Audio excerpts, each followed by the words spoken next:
So before we move on, you'll notice there's some natural light now because this is edited out of sequence, which is, pretty cool. No, it's not. Let's go to this video clip of my sumptuous home. Alright, so this is what I wanted to show you. Tomorrow night for Halloween, and I you know what, I'm not big on costumes, but I've got a costume this year. It's not anything special, and I'm going to save it for later. I'll tell you what is special. Jello shooters with gummy worms hanging out of them, so you can just plop it right in your mouth and go. Also, those are highly toxic, I assure you. We got ourselves a tequila brain shooter. That's a big one. That will kill someone. I'm hoping the kids stay away from that. Anyway, I did want to show you that. That's an important piece. Also, and this is something I haven't done yet, but I need to do it. A while back, I was shooting my mouth off on Twitter, and someone had mentioned that vampire wine, and I mentioned that it sucked dog balls. Not the actual balls, more the scrotum. And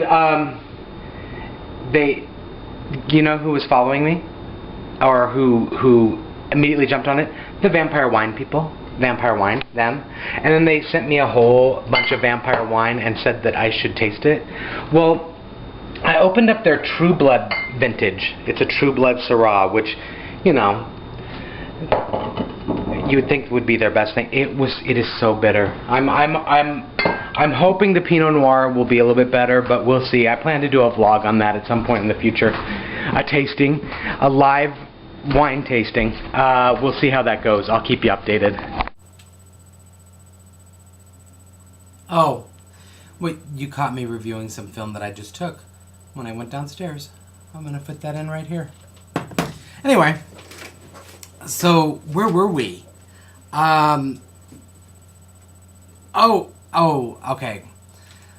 Moon Sanity wants to know where I get my humor. And I think by humor she means snark. And I'm not sure if everyone knows what snark is. It's not just sarcasm. It's just this ability to go at everything with, and just sort of bite. I'm like a dog, and I have a tendency to bite. I do it a lot. And so my characters tend to do it a lot. And it's not something that you learn. I don't think you can take a class on it. It's more of an innate thing. And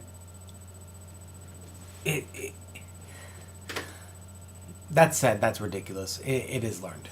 But it's not something that I don't think you can learn as an adult. I mean, if you're very quiet and reserved and like to think things through, the biggest, if you're politically correct, you will not do snark well. You just won't do it well. I challenge you, I guess, to change my mind on that. Because I just don't see it. I guess what I see as doing it well and what some people would see as doing it well are two different things, because I'm very critical about it, and I've read reviews of people's books that said that it was really snarky and funny and hilarious, and then when I read it I was like, yeah, I read maybe like a couple good lines in that, but overall it looked like it was reaching, and I'm not saying that I'm the best at it, but and particularly not the best at it in writing, but I think I can do it pretty well. Like if you meet me on the street, I'm certainly not. I mean, this isn't scripted what I'm doing here, and it's not necessarily snarky or anything, but it's not. It's pretty good for not having any sleep and raiding Taco Bell at 11:30 at night because. Oh, okay. So last night, my wife's office got, they moved into a new building. It's a brand new building, and so they wanted to do this big buffet thing. And so we got there, and it was like there was no protein on that buffet. None. I mean, I was looking at the other guests going, if I had a limb. But the CEO got on there, and his voice was so muffled. He sounded like an adult from Peanuts.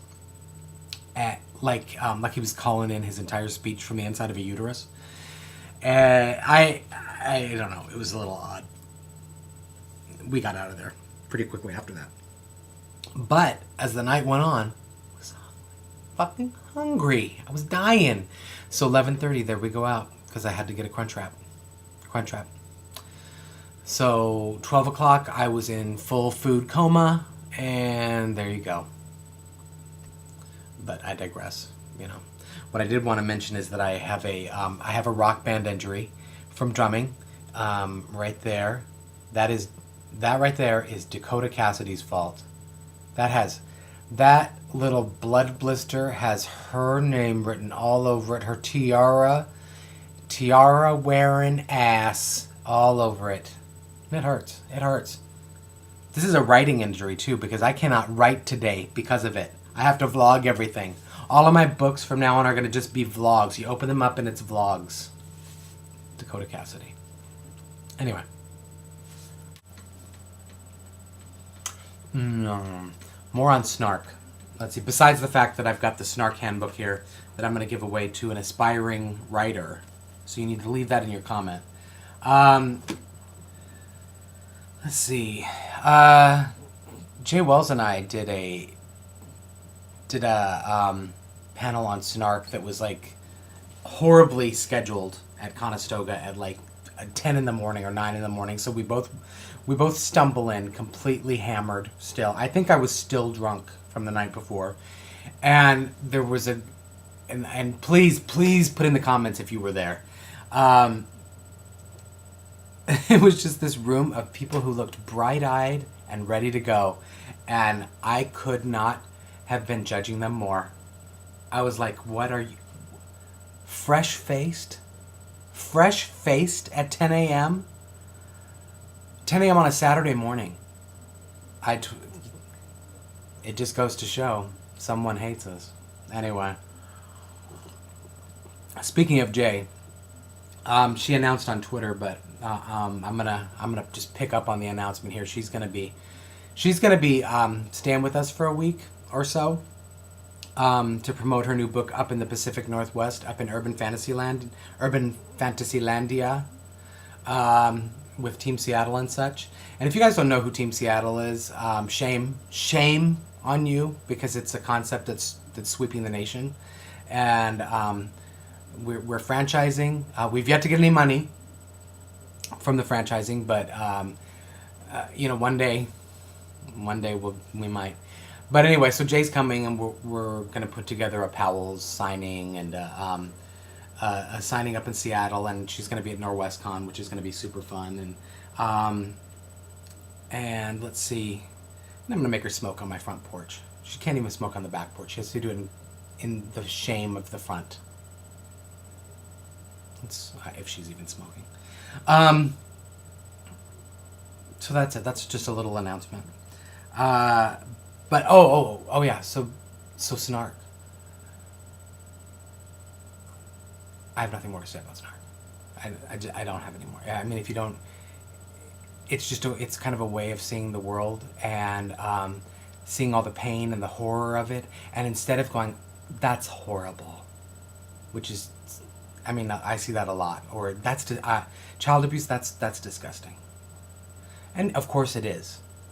But if you're going to be able to do snark well, you need to look at all those horrors in the world, every little thing, everything that makes people sick.